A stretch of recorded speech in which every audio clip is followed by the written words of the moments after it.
Hallelujah. तारीफ करो परमेश्वर।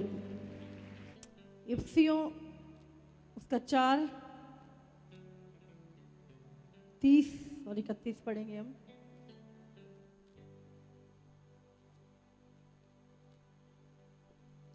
हालेलुया। हम जाने अनजाने अपनी जिंदगी अपने हिसाब से जीते हैं, लेकिन अब हमारे पास प्रभु का वचन है, मार्ग है, हमारे पास सत्य है, जीवन है। लेकिन जब तक प्रभु नहीं था, हम भटके हुए थे, हम अपनी मर्जी से चलते थे, जो कुछ भी करते थे और उसका रिजल्ट भुगतते थे। लेकिन आज प्रभु का वचन है, हम वचन पे चल के आशीषित हो सकते हैं। पढ़ेंगे।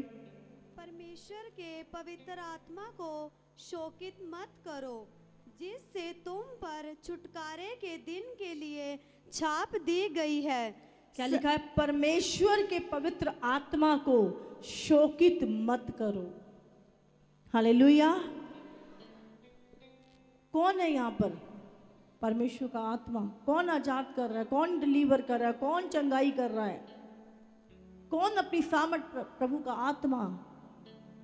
लिखा पवित्र आत्मा को शोकित मत करो।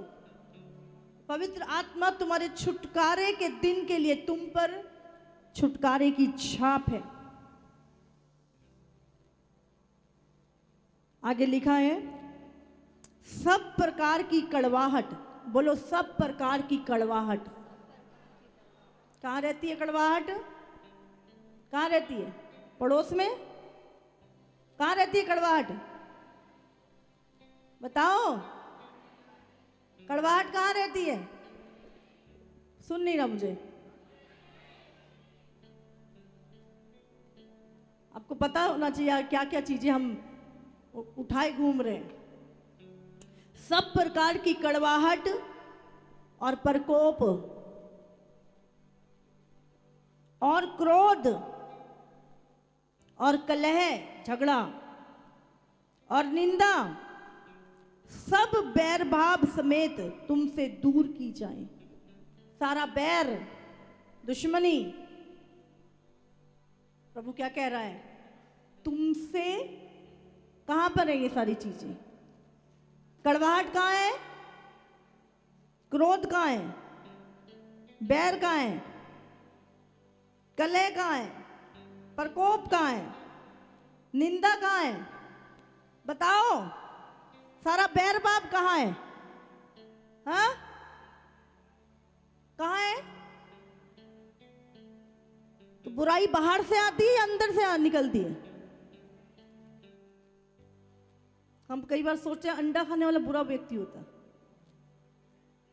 बुराई उसमें नहीं है। बुराई कहां से निकल रही है?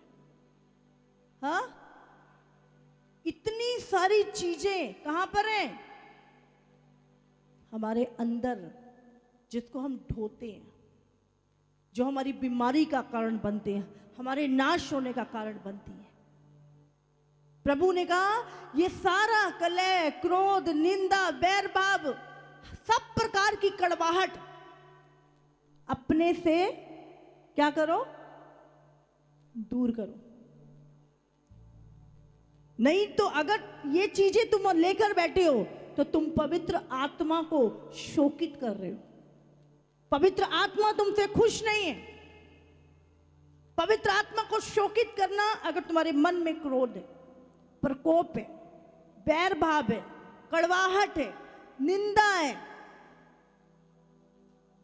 अगर ये चीजें तुम्हारे अंदर है तो तुम पवित्र आत्मा, प्रभु खुश नहीं हो रहा, तुम शोकित कर रहे हो, प्रभु दुखी कर रहे हो पवित्र आत्मा को।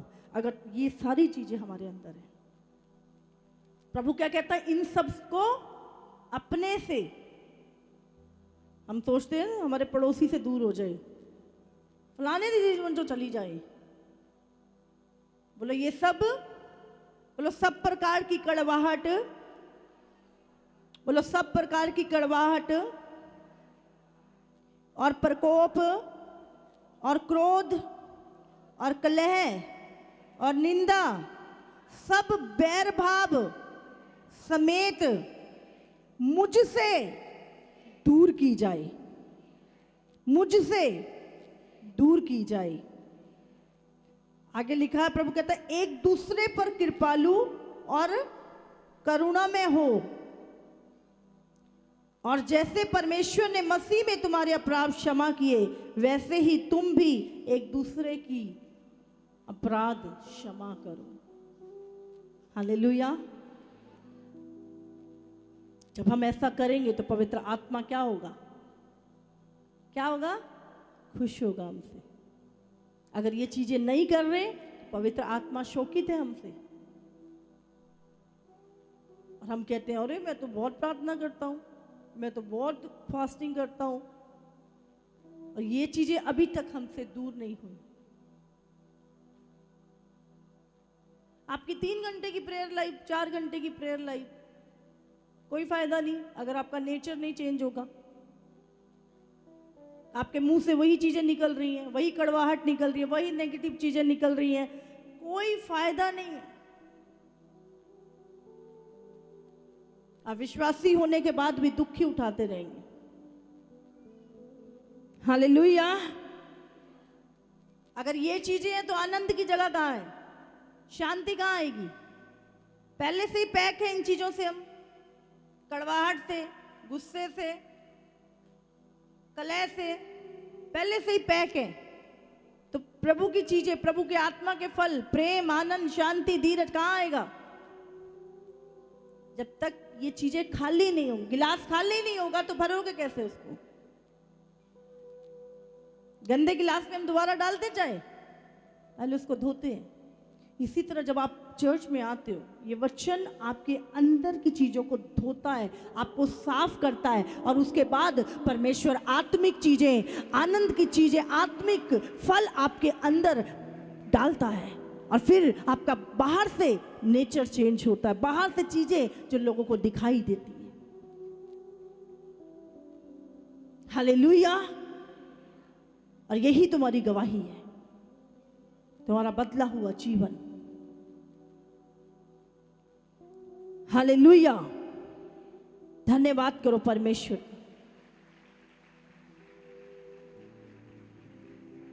कितने सालों से आज ये दर्द लेकर लोग घूम रहे थे, कहना नहीं चाहते कि माँ बाप ने ऐसा किया, कहा, लेकिन याद है सारी बातें। माँ बाप को कोस नहीं रहे, दोष नहीं लगाना चाहते, पर माँ बाप की बोली हुई बातें याद है। तू खून के आंसू रोएगा, तेरी शादी नहीं होगी, तू कभी कामयाब नहीं होगा, तू फेलियर है। भले आप माता पिता प्यार करते हैं आपसे, आपके बदला नहीं ले रहे वो, लेकिन वो शब्द उनको याद है, उनके हृदय में घर कर गए। तू जहां जाता है काम खराब हो जाता है। हालेलुया। कभी कर्ज मत करो बच्चों को। अगर आपको वो चीजें मिली, आगे मत दो। प्रभु आपसे प्यार करता है, इसीलिए प्रभु ने कहा मैं श्रापित बना ताकि मेरे बच्चे आशीषित हो जाएं। मैं क्रूस पे गया ताकि तुम्हारे दंड माफ हो जाए। यीशु वो श्राप मिटाने के लिए इस संसार में हमारे लिए श्रापित बना। वो हम आशीषित हैं। हम शरीर से नहीं, अब हम आत्मा से पैदा हुए हैं। हम शारीरिक नहीं, हम आत्मिक हैं। हम वचन के द्वारा पैदा हुए हैं। हालेलुया।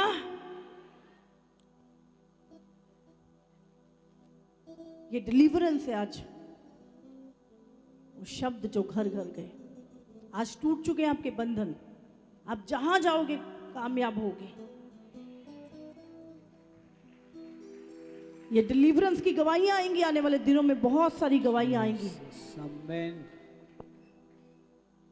मैं उस दिन आजाद हुआ और उसके बाद वो चीज निकली और मैं कामयाब हुआ। मेरी मैरिज हो गई है। जो कर्ज आपके लिए बोले गए, आज मैं बोल रही हूँ, सारी टेस्टमनी है वो डिलीवरेंस हर एक टेस्टमनी को आप देने वाले हैं। आमीन।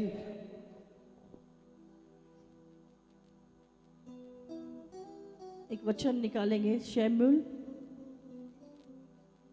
17 एक शमूएल 41 से पढ़ते हैं। पलिश्ती चलते चलते दाऊद के निकट पहुंचने लगा, और जो जन उसकी बड़ी ढाल लिए था वह उसके आगे आगे चला। जब पलिश्ती ने दृष्टि करके दाऊद को देखा तब उसे तुच्छ जाना, क्योंकि वह लड़का ही था और उसके मुख पर लाली झलकती थी और वह सुंदर था। तब पलिश्ती ने दाऊद से कहा, क्या मैं कुत्ता हूँ कि तू लाठी लेकर मेरे पास आता है? तब पलिश्ती अपने देवताओं के नाम लेकर दाऊद को कोसने लगा। फिर पलिश्ती ने दाऊद से कहा, मेरे पास आ, मैं तेरा मांस आकाश के पक्षियों और वन पशुओं को दे दूंगा। दाऊद ने पलिश्ती से कहा, तू तो तलवार और भाला और सांग लिए हुए मेरे पास आता है, परंतु मैं सेनाओं के यहोवा के नाम से तेरे पास आता हूँ, जो इज़राइली सेना का परमेश्वर है, और उसी को तूने। हालेलुया। हम यहाँ पर देखते हैं दाऊद और गोलियत के बारे में। इज़राइल का पहला राजा शाऊल, जिसको शमूएल ने अभिषेक किया था, और बाइबल में लिखा है उस इज़राइल की सेना को एक बड़ा दानव जिसका नाम गोलियत था उसने ललकारा, और इज़राइल की सेना वहां पर बहुत डर गई, बहुत घबरा गए, क्योंकि वो इतना 9 फुट का लंबा चौड़ा, और लिखा 40 दिन तक वो इज़राइल की सेना को, जो परमेश्वर की सेना थी, ललकारता रहा। और एक शर्त रखी गई कि जो भी इज़राइलियों में से इस व्यक्ति को मारेगा तो फिलिस्तीन घुटने टिका देगा इज़राइल के सामने। और इस तरह का युद्ध वहां पर छिड़ा हुआ था, और लोग बहुत डर रहे थे, क्योंकि वो बुरा दानव था। उसको देख के कितने दिन, 40 दिन वो रोज उस जगह पे खड़ा होता था और लोगों को ललकारता था, अगर किसी में दम है मेरे से लड़े आके, और अगर जीत गया तो पूरा देश तुम्हारे गुलाम हो जाएंगे। और 40 दिन वो डेली ललकारता था, और इजरायली उसको डर के भाग रहे थे, डर रहे थे, उसे घबरा रहे थे। उसी दौरान कहते दाऊद अपने भाइयों का खाना देने के लिए जो सेना में थे उस जगह पर आया। दाऊद को उसके परिवार में तुच्छ समझा जाता था, और उसने बोला क्या हो रहा है? बोले चुप कर, चल अपना काम कर, तो पता नहीं, दिख नहीं रहा तुझे? पूछता क्या? कहता फिर तू हंसी करने आ गया यहाँ पे। उसको तुच्छ समझा जाता था दाऊद को, उसके परिवार, उसके भाइयों की नजरों में दाऊद को तुच्छ समझा जाता था। और वो लड़ रहे थे राजा की ओर से, सेना में भर्ती थे। उसके भाई को फिर पूछता क्या हुआ? बोलते ये दानव है और ऐसे ऐसे कंडीशन है, अगर इसको कोई मारता है, इसको कोई, तो राजा अपनी बेटी की शादी और आधा राजपाट दे देगा। बोले कौन है ये? बोले गोलियत है ये हमारे खिलाफ खड़ा हुआ है। बोले इसकी इतनी औकात, ये परमेश्वर की सेना को ललकार रहा है। हालेलुया।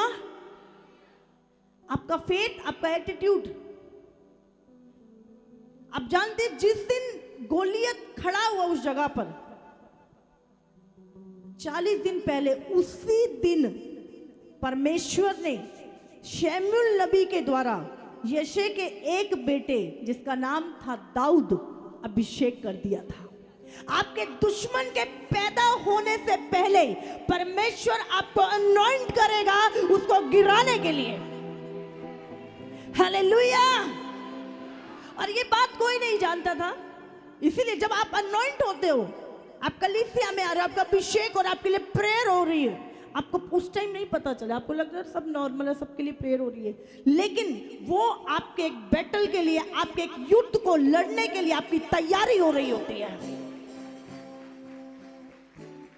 बाइबल में लिखा है 40 दिन से वो व्यक्ति वहां खड़ा था और इजराइल की सेना को ललकार रहा था, और 40 दिन पहले ही दाऊद का अभिषेक प्रभु की ओर से कर दिया गया था। हमें नहीं पता होता कि आज मैं चर्च में गया, मेरे लिए प्रार्थना हुई, मेरा अभिषेक हुआ, मुझे तेल से अनॉइंट किया, हमें नहीं पता कि क्यों, आगे करना क्या, आगे होगा क्या, लेकिन आपको एक चीज समझनी है, अगर ये अभिषेक आपको मिला है तो एक खास कार्य करने के लिए प्रभु आपको चुन चुका है, एक खास युद्ध जीतने के लिए प्रभु आपको चुन चुका है।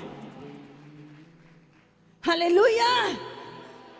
40 दिन पहले, जब गोलियत के खड़ा होने से पहले प्रभु ने उसका तोड़ दाऊद का अभिषेक कर दिया था ऑयल से, और दाऊद को नहीं पता, सबको लगा चलो ऑयल से, तेल से अभिषेक हुआ, सब अपने अपने काम पे निकल गए, और अचानक 40वें दिन, बाइबल में लिखा 40वें दिन, रात नहीं हुई, 40 दिन दाऊद उस जगह पे पहुंच गया, और जब वो ललकार रहा था, ये इसकी इतनी औकात, प्रभु की सेना को ललकार रहा है, कौन है ये, बताओ मुझे, ये कौन सुन रहा है? प्रभु सुन रहा है। इजरायली थे वहां पर, लेकिन दाऊद ने वालों की कृति से, वो फेथ उसके अंदर था। ये कौन है? और बाइबल में लिखा है, राजा से चर्चा हुई, राजा को बताया गया एक लड़का है, वो लड़ना चाहता है गोलियत से, और वो कह रहा है, राजा ने बुलाया दाऊद को, बोलते तू लड़ ले छोटा। राजा, पढ़ेंगे इससे, मैं चाहती हूँ घर जाके आप पूरा चैप्टर पढ़ें।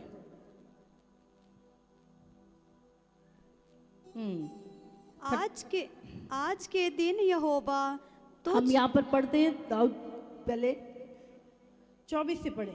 उस पुरुष को देखकर सब इजरायली अत्यंत भय खाकर उसके सामने से भागे।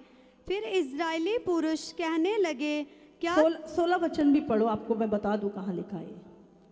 वह फिलिस्तीनी जो 40 दिन तक, पढ़ो इसे, सवेरे और सांझ को निकट जाकर खड़ा हुआ करता था। 40 दिन, 40वां दिन था वो। और आगे यहाँ पे हम पढ़ रहे हैं, यहाँ से 25 से पढ़े। फिर इजरायली पुरुष कहने लगे, क्या तुमने उस पुरुष को देखा है जो चढ़ा आ रहा है? निश्चय वह इजरायलियों को ललकारने को चढ़ा आता है, और जो कोई उसे मार डालेगा उसको राजा बहुत धन देगा, और अपनी बेटी का विवाह उससे कर देगा, और उसके पिता के घराने को इज़राइल में स्वतंत्र कर देगा। तब दाऊद ने उन पुरुषों से जो उसके आसपास खड़े थे पूछा, जो उस पलिश्ती को मार के इज़राइलियों की नामधराई दूर करेगा, उसके लिए क्या किया जाएगा? दाऊद पूछ रहा है, बोले कि इसको मारेंगे तो क्या किया जाएगा? वह खतना रहित फलिस्ती क्या है? कहते है ही क्या, खतना रहित फलिस्तीनी है ही क्या, कि जीवित परमेश्वर की सेना को ललकारे। जीवित परमेश्वर की सेना को ललकारे। Hallelujah, hallelujah. उसने कहा, अरे ये है ही क्या कि जीवित परमेश्वर की सेना को ललकारे। जब जैसे ही उसने ये शब्द बोला, पीछे से परमेश्वर ने सुन लिया और परमेश्वर उस युद्ध में आ गया। Hallelujah, hallelujah. जब आप विश्वास के शब्द बोलते हो अपने मुंह से, आप बोलते हो प्रभु करेगा, परमेश्वर ये युद्ध लड़ेगा, संग्राम परमेश्वर का है। जब आप ऐसे शब्द प्रभु के लिए यूज करते हो, परमेश्वर उस युद्ध में बीच में आ जाता है। Hallelujah, hallelujah. अभी राजा से चर्चा हो रही है यहाँ पर, 31 में पढ़ेंगे हम, 30 से। तब दाऊद की बातों की चर्चा हुई, तब शाऊल को भी सुनाई गई और उसने उसे बुलवा भेजा। तब दाऊद ने शाऊल से कहा, किसी मनुष्य का सा उसके कारण, मनुष्य का मन उसके कारण कच्चा ना हो, तेरा दास जाकर उस फलिस्ती से लड़ेगा। वो बोला कोई ना डरे, किसी का मन कच्चा ना हो, कोई घबराओ मत, मैं जाऊंगा लड़ने के लिए। हालेलुया। आगे पढ़े। शाऊल ने दाऊद से कहा, तू जाकर उस फलिस्ती के विरुद्ध युद्ध नहीं कर सकता, क्योंकि तू तो लड़का ही है और वह लड़कपन ही से योद्धा है। राजा क्या बोल रहा है? बोले तू नहीं लड़ सकता, तू तो लड़का सही है और वो तो लड़कपन से ही एक बहुत बड़ा सैनिक है, सेनापति है, और तू नहीं लड़ सकता उससे। अभी दाऊद जवाब दे रहा उसको।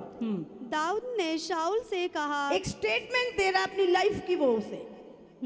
तेरा दास अपने पिता की भेड़ बकरियां चराता था, और जब कोई सिंह या भालू झुंड में से मेमना उठा ले जाता, तब मैं उसका पीछा करके उसे मारता और मेमने को उसके मुंह से छुड़ा लेता, और जब वह मुझ पर हमला करता तब मैं उसके केश को पकड़कर उसे मार डालता था।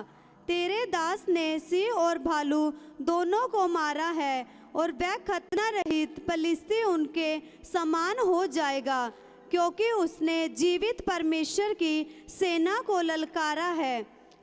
फिर दाऊद ने कहा, यहोवा जिसने मुझे सिंह और भालू दोनों के पंजे से बचाया है, वह मुझे उस फलिस्ती के हाथ से भी बचाएगा। हालेलुया। यहाँ पर दाऊद क्या कर रहा है? वो उस चीज को याद कर रहा है जो परमेश्वर ने उसके साथ पहले की थी। वो स्टेटमेंट दे रहा, राजा जब मैं जंगल में था और मेरी कोई भेड़ बकरी को कहते कोई शेर कोई भालू उठा के ले जाता था, तो मैं प्रभु की सामर्थ से उसके 2 टुकड़े कर देता था। आज भी वो परमेश्वर वो कैसे देख रहा है? गोलियत को एक जानवर के रूप में, कुत्ते के रूप में देख रहा उसको। हालेलुया। पास्टर जी, बहन का नाम परवीन है, ये भगवती से आए हैं। बहन बता रहे हैं इनकी शादी को 1 साल के करीब हो चुका, और ये बता रहे हैं कि बहन जब शादी के बाद अपने ससुराल गए तो 2-3 महीने के बाद ही बहन को पता चला कि इनके ससुराल में खून के छींटे पड़ते थे। कभी कभी तो एक ही जगह पर बहुत सारा खून रहता था। बहन ने अपनी सास से पूछा तो पता चला कि ये सब 20 साल से हो रहा है, और घर में लड़ाई झगड़ा रहता था, कलेश होता था, और इनकी सास को बहुत गुस्सा आता था। और बहन बता रहे हैं इनकी सास को 5 साल से दबाव भी पड़ते थे। और ये बहन बता रहे हैं इनके ससुराल वालों ने तांत्रिकों के पास जाके झाड़ फूंक करवाया, पर कोई फर्क नहीं पड़ा। और तांत्रिक इनके परिवार से मुर्गे दारू मंगवाते थे। इन्होंने हर तरह का उपाय करा, पर कोई फर्क नहीं पड़ा। ये बहन बता रहे हैं ये शादी से पहले से सनौली चर्च आ रहे हैं और रेगुलर संगति में बने हुए थे।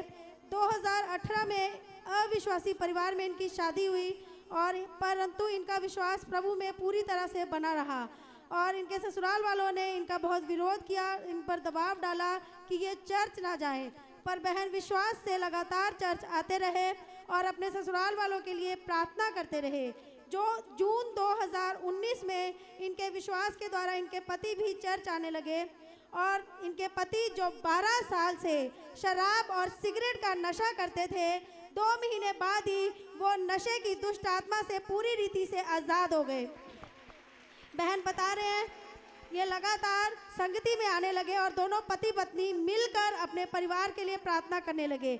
और ये बता रहे हैं अब 1 महीने से ज़्यादा हो चुका, जो खून के छींटे पड़ते थे वो आने बंद हो चुके।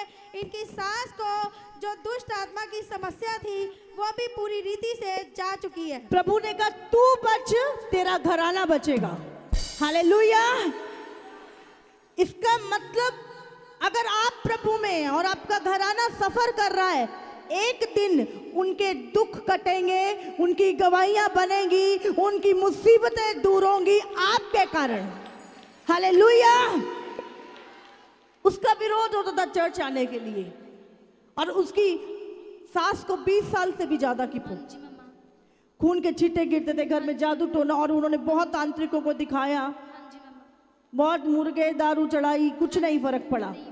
और क्या हुआ, जब ये गई इसको भी रोक रहे थे, लेकिन ये चर्च में बनी रही, आती रही। 12 साल का पति का जो नशे का, शराब और सिगरेट का नशा था वो छूट गया, और जो 7 सालों से बंधन में थी, दबाव में थी, जादू टोना में थी, वो आजाद हो गई। मैं आपको बता रही हूँ, हो सकता है आज आपका विरोध हो रहा हो, हाँ आज आपके घर वाले, आपके रिश्तेदार, आपके गांव वाले आपको यहाँ आने के कारण कुछ कह रहे हो यीशु के पास, लेकिन एक टाइम आएगा जब वो आजाद होंगे और आपके परमेश्वर की महिमा करेंगे। हालेलुया। इसीलिए अड़े और खड़े रहो परमेश्वर में।